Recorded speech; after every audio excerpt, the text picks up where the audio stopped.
What's up, guys? We're out here in Wolseley in Manitoba in Winnipeg, and we're going to be knocking on some doors today, sharing the power of breathwork, sharing how great our emotional life can be, and really starting to generate positive emotions from the internal world. Most of us, we learn from society to generate these emotions from the external world, whether it's from another person, whether it's from food or alcohol or drugs or Netflix or social media nowadays. But today, I want to show people how to create these great feelings from their breath alone, from their internal state, and maybe change their mindset on how they can start to create positive transformation in their life. Let's do it. We're sharing our practice of breath work with people. The inhale and exhale? Exactly. Okay, can you just show me? Yeah, all right, here we go. It's the first one. You have some chocolate bars in your hand. If I ate that, I would feel differently. Yes. And so most of us, we use, food, alcohol, drugs, Netflix, all these sorts of external things to make ourselves feel good.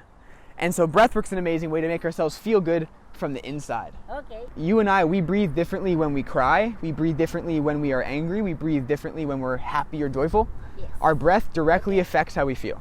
Would you prefer if we moved over here? Yeah? Okay. Okay, you can go in through your nose. Great. I'll be counting. Keep going. Great job. How do you feel? Good. You do? Because from my chest. Yes. It's fun. So I will do that every day. Oh. Nice meeting you guys. Wow. Thank you guys. I Thank really you. appreciate what you have given Thank me. you. Thank you so much. Makes me more younger and stronger. And Yeah. That was awesome. Okay, so that's exactly what happens, right? Totally spontaneous person. They weren't even living in a house, and that was the first one. So she was amazing, wasn't she? Oh, dude, incredible. Wow. I used to knock door to door, man, and I'm so happy to go door to door, but I actually believe in what the fuck I'm talking about. Wow. Dude, I used to go door to door. I'm like, Oh. I'm selling this product I don't even fully believe in. Oh, wow. Dude, and it was like 8 hours a day door to door. So And rejection then at that point might feel like it's on you. yeah. Oh, like I didn't perform. Yes. Versus like, oh, it's fine. Like, Yeah, it's not whatever. Rejection. Yeah, it's just not aligned, not meant to be. Like, Yeah. which is such a good point. I never actually ever thought of that. And it was also so focused on money and not focused on just giving. So Right. there was like, I felt pressure like I need to sell so I can eat. Yeah. Not like I need to sell because I want to add value to this person's life. Right. Dude, I just want to say I love this. I'm so glad we're doing this. Imagine this is like your job. Yeah. Like going and doing fun stuff like this. Oh man. That's the goal, man. Knock, knock. Anybody home? Hello?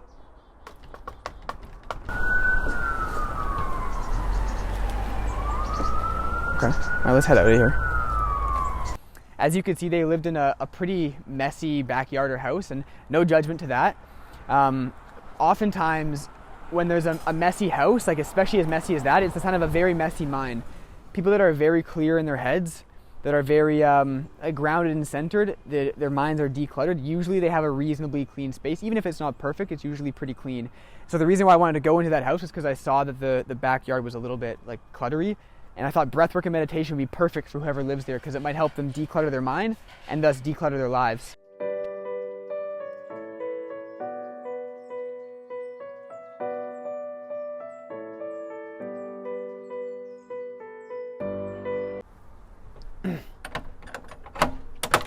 Hello. Hey, what's up?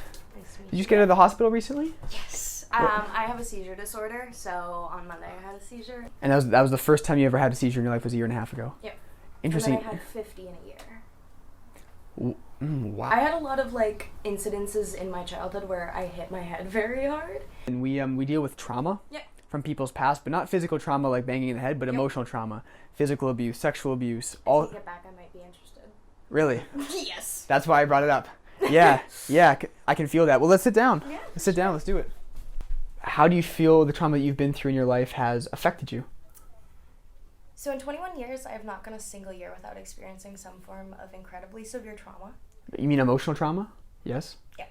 And physical. I would have these very intense panic attacks, and then I'd have a flashback, Yes. and then I'd seize. Yes. Went to my doctor, then went to my therapist. Yep. Because they thought it was completely just stress induced.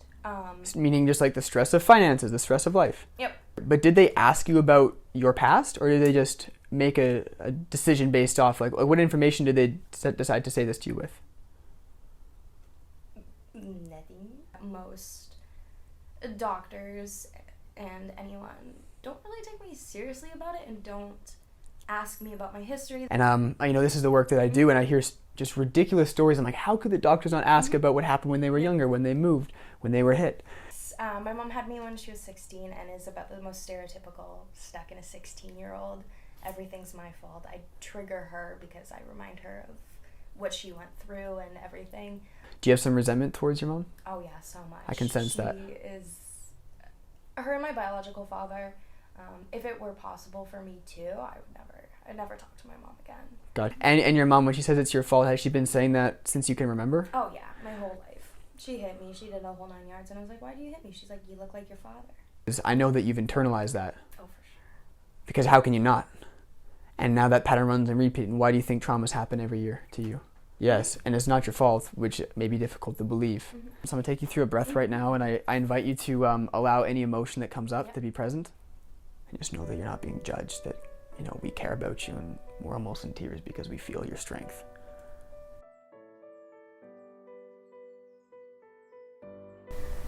My younger self will always be so proud of the person I became. I genuinely did. So I'll never know everything that you've been through, and I can't pretend I will. Okay, cool.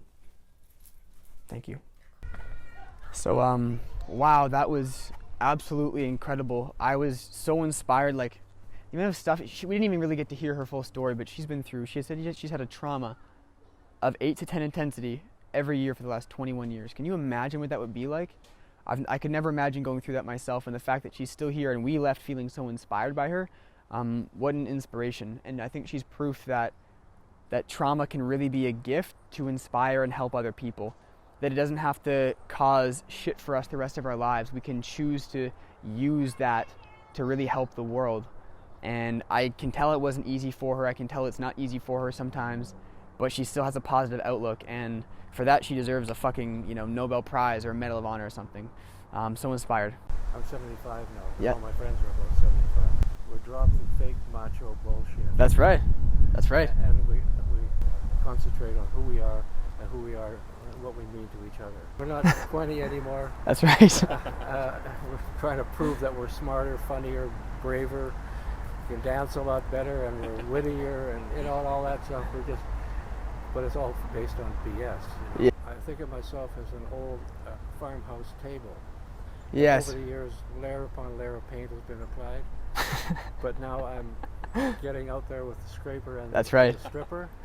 And I gotta say, I'm getting down to the wood in some places. Oh, wow. So, but that's what you gotta do. You gotta strip away all that crap. Yeah.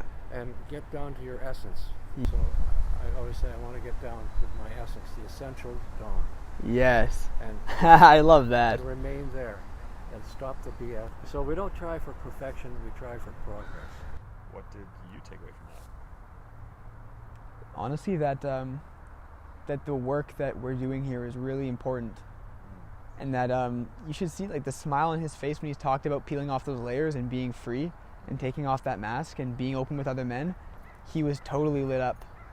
And it tells me that if a man he wished he would have done it earlier. He's only been peeling off the masks for the last 5 years, and it's so valuable to him. And so it makes me feel like this is a change that society really is craving for, but doesn't know how to get. And we got to go give it to him. Yeah, we got to go give it to him. Yeah. So it's inevitable that we're going to have to face our real self. Yeah. But are we going to do it now, or are we going to wait another 20, 50 years? I'm interested in this one because there's a family, so it's father-son, and I want to see how, if the father's willing to get vulnerable in front of his wife, in front of his son. And we have found that the relationships man to man are very surface level, and men are actually craving to open up depth, but there's no place in society that really gives that to them. It's a bit heavy to get into. You didn't even buy me a drink. Most bars are set up men face shoulder to shoulder, and that's usually how we relate in our culture. Whereas women face more face to face, and then we're open like that. And anyways, I'm just wondering if I could ask a couple questions or just sharing your experience. I kind of think we want to just keep going. Okay, Yeah. I understand. No worries. Cool. Appreciate it anyways. Have a great walk, guys. Everyone on the video watching, you can feel him get awkward. Very, put up the shell, put up the defense. You didn't even buy me a drink before asking that question. Well, I mean, I gotta give the guy credit. He's with his wife and his kid and opening up about, he's probably not even opening up to men in his life, let alone in front of his wife and kid on camera with some random guy.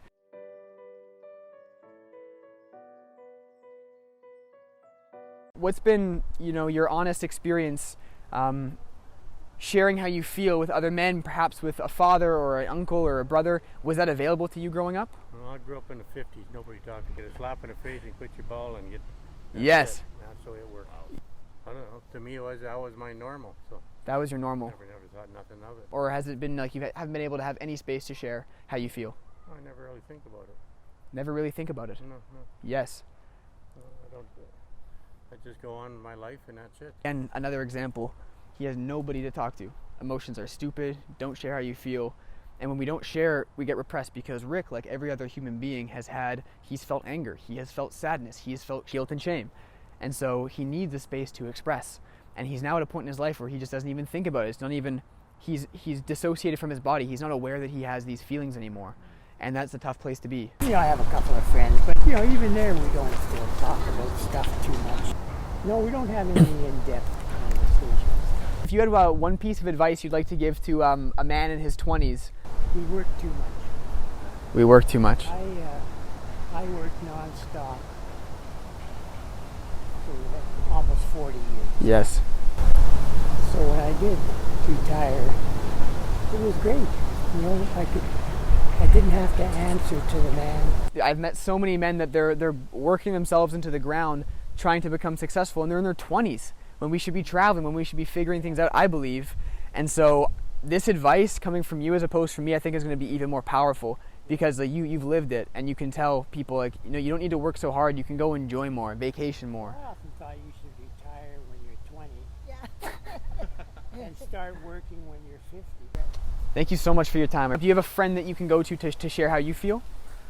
Probably not. No, I don't think. You can hang out over beers every week, every month for 30 years and never talk about your feelings. I would say in my 20s, nobody had ever explained to me or sort of shown to me what the emotional labor that goes into maintaining a friendship. That if you want to be friends with somebody, that doesn't just happen. Yeah. You need to, like, and I really only learned it from my wife. When she's like, oh, I met this person at work, you know, we really get along, I'm going to become better friends with them.